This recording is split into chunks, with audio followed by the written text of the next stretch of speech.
Good afternoon, ladies and gentlemen, and welcome to another episode of the Daily Friend Wrap. I'm your host, Nicholas Lorimer, today joined by Marius Roodt.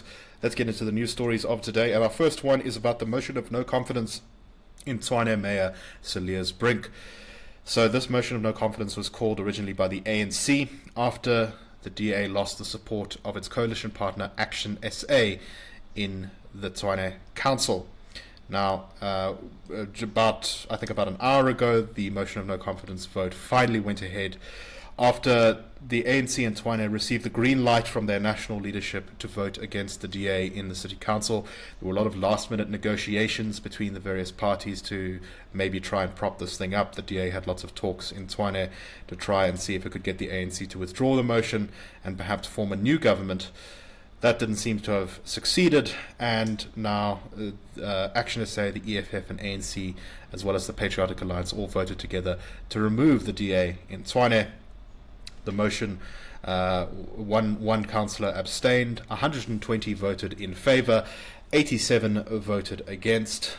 The DA, IFP, Freedom Front Plus and ACDP voted against the motion. They all voted to keep Cilliers Brink in power. So it's not clear who's going to be the new mayor of Tshwane, or indeed what the new government is going to look like. Presumably, it's going to at least have the support of Action SA, and presumably it's going to have both the ANC, EFF, and probably also the Patriotic Alliance as well involved in it. Marius, this has been quite a tumultuous thing. I think, one looks at Action SA's performance in this, and one kind of has to scratch one's head when looking at this from a sort of purely strategic political angle, right? Action SA, I think, had, in the sort of post-formation of the Government of National Unity, had actually carved out a niche for itself. It said, we're an opposition party, we have a lot of similarities in policy with the DA, and we're not part of the Government of National Unity. If the Government of National Unity was seen to be selling out or failing by DA voters, Action SA stood to benefit from that. But with them supporting the ANC in Tshwane and effectively removing the DA mayor there, I'm not really sure what this does for them in terms of position and strategy. I don't know. What do you make of all this, Marius? Yeah, they were quite vocal before the election, saying that they will never, under any circumstances, ever work with the ANC. And they've gone now, and obviously they're working with him in Johannesburg and working with him in Tshwane. And like I've said before on the show, I think for the ANC and Action SA to work together in Joburg makes a bit more sense than it did to in Tshwane.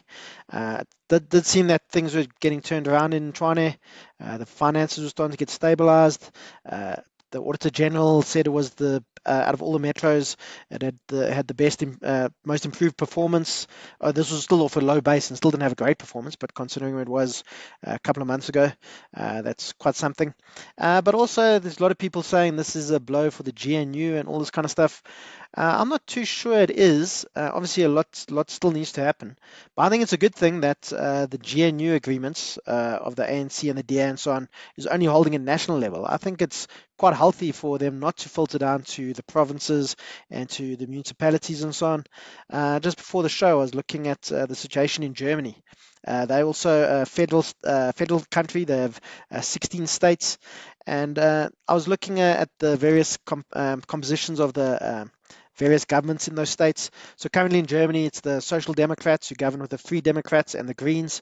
But in lots of states, the Social Democrats will be in opposition, and then the government will be made up of the Greens and the Christian Democrats, for example, or the Christian Democrats who are in opposition nationally will govern a state in a coalition with the Social Democrats. So I think it's pretty healthy to have these various different arrangements at local or at provincial level compared to national level. So, but overall, I do think this is pretty bad for Tshwane. I feel sorry for the people of Tshwane. They're going to start getting governance that people have been having in Joburg and Ekurhuleni probably pretty soon. And it remains to be seen what's going to happen with Action SA. I can't see that this is going to be good for them. They had a pretty poor election now in May, and I don't know if this is going to help them going into the 2026 local guns election. Of course, a lot can still happen, but this does seem to have been a bit of a strategic error.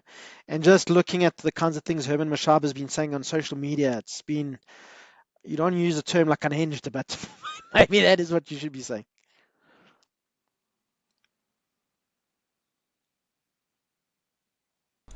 Right. I mean, a lot of the Action SA support, particularly in May this time, they managed to get some support, I think, in South Africa's townships, but they got quite a lot of support, I think, from actually fairly right-leaning suburban South Africans. In That was my impression anyway in this election, and I'm sure that those voters are not going to be particularly pleased that, for example, according to some councillors there, the Action SA joined in the ANC and EFF with singing pro-socialism songs after they won the motion of no confidence, which is, yeah, not great for the party's image, I think, particularly with the type of voters it seems to be trying to appeal to. Just a kind of bizarre event in general. The very interesting thing here is going to be, we talked about this yesterday, but the ANC in Ekurhuleni is actually very upbeat about its talks with the DA. Now, that's because they have a very bad relationship with the EFF in Ekurhuleni. And Marius, it remains to be seen, whether some kind of government will be formed there. I don't really see how these local government arrangements between the DA and ANC would work, considering the DA tends to blame the ANC for pretty much everything that's gone wrong in the local government systems, and a lot of it is to do with patronage networks and management rather than policy per se. But I don't know, Marius, you're a resident of Ekurhuleni. Do you have any thoughts on maybe a DA-ANC coalition in Ekurhuleni? Yeah, look, as I say, I think each municipality or town must take these kinds of things, at as they come. I don't think they should just do what's happening at national level. But from what's been happening in Ekurhuleni, it does seem that the a DA-ANC coalition could work. I was speaking to a DA councillor here in Ekurhuleni a little while ago, and he was saying the new mayor of Ekurhuleni, sorry, his name escapes me now, it's pretty bad, and the new MMC for finance, he said they're both pretty solid guys, guys that you know. That you seemed that could be pretty trustworthy and had a handle on, actually wanted to get the city working again. So I think there's also going to be kinds of things about personality as well. I think part of the reason why the things in Gauteng are a bit being so topsy-turvy is because of somebody like Panyaza Lesufi is in charge of the ANC in Gauteng. And we know he's much more close to the EFF than, say, President Cyril Ramaphosa, for example. So I think it also comes down a lot to personality. And so, for example, in Ekurhuleni, if the DA feels DA is a guy that they can work with in terms of the ANC person, then they can go ahead. But if they feel in Johannesburg and Tshwane that's not quite the case, and it makes more sense for them to stay in opposition, then I think that's what should happen. And as I say, I think that it's pretty healthy to have very different setups for the different municipalities and so on.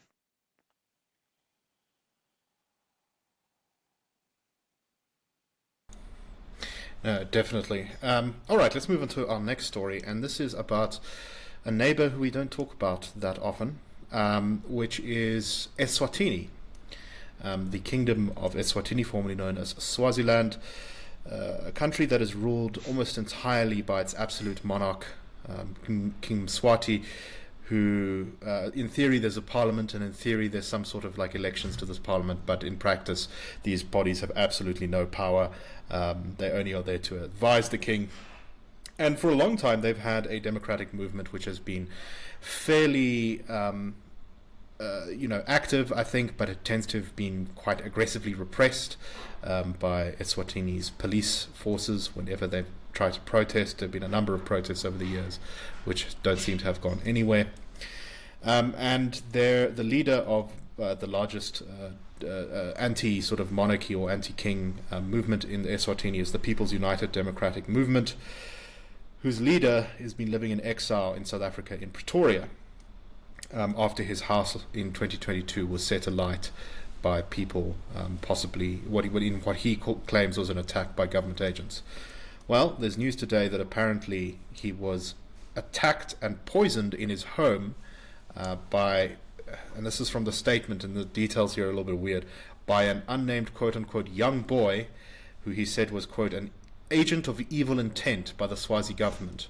He's apparently in a stable condition in ICU. The Swazi government, for its part, has completely denied any involvement in this, but I don't know, Marius, what do you make of this? Would you put it past the Swazi government to try something like this? Yeah, I just think you spot on with saying this is pretty weird. I mean, why do you have a young boy who's presumably not related to you in your house at midnight? And also stealing your cell phones and so on and poisoning you. So the story all sounds pretty fishy, but that said, I definitely wouldn't put it past the Swazi government. I think it was earlier this year, there were, I think it was protests around something to do with higher education, and there were crackdowns by the Swazi police. I saw some footage on social media. It was pretty scary, where you saw these guys with riot shields and so on going into people's houses and dragging people out. They also killed a pro-democracy campaigner in 2022. So yeah, this kind of thing definitely doesn't surprise me. But this is also one thing the South African government needs to do some introspection. Depending on which side you fall on with the whole conflict in Gaza, they're doing a lot for, they're standing up for the rights of Palestinians, pushing back against what they think is, taking away people's rights there and so on. But right on our borders, I mean, literally on our doorstep, we have an absolute monarchy, and we obviously we would have a lot of say, or we would have a lot of clout in Swaziland. I mean, I'd guess the Swazi economy is probably, if it was a South African province, would probably be the size of the Northern Cape's economy or something. We could easily put pressure on them to start looking to reforming in a whole bunch of ways. We could blockade them. We could, say we're going to not give them that SACU grant.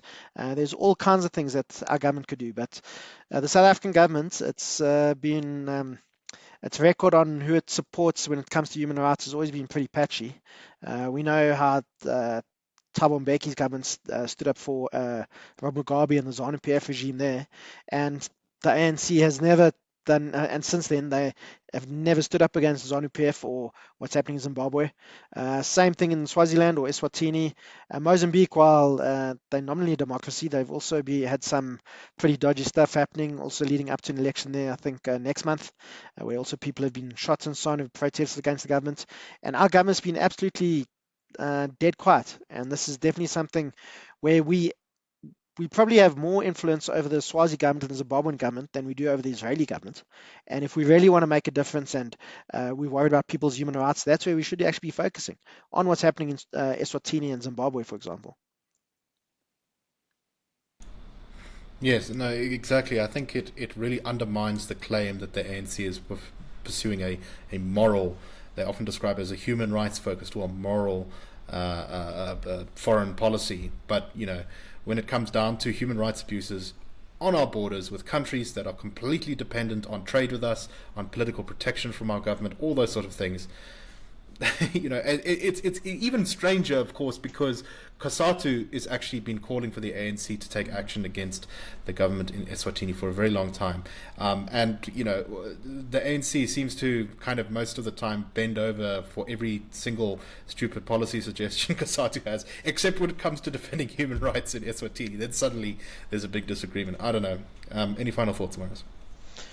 No, but yeah, I think this is. I know things like foreign relations, there's an element of realpolitik, but yeah, it wouldn't be like, say, for example, not saying anything about Chinese human rights abuses because they're such a big economic power. I mean, when it comes to somewhere like Eswatini, there's really no downside, I think, for our government to condemn what the Swazi monarchy's been doing to people there, and at least trying to push them in to at least start to have some kind of reforms to become a bit more democratic and let the people there have a bit more of a say in how the country's run. Definitely.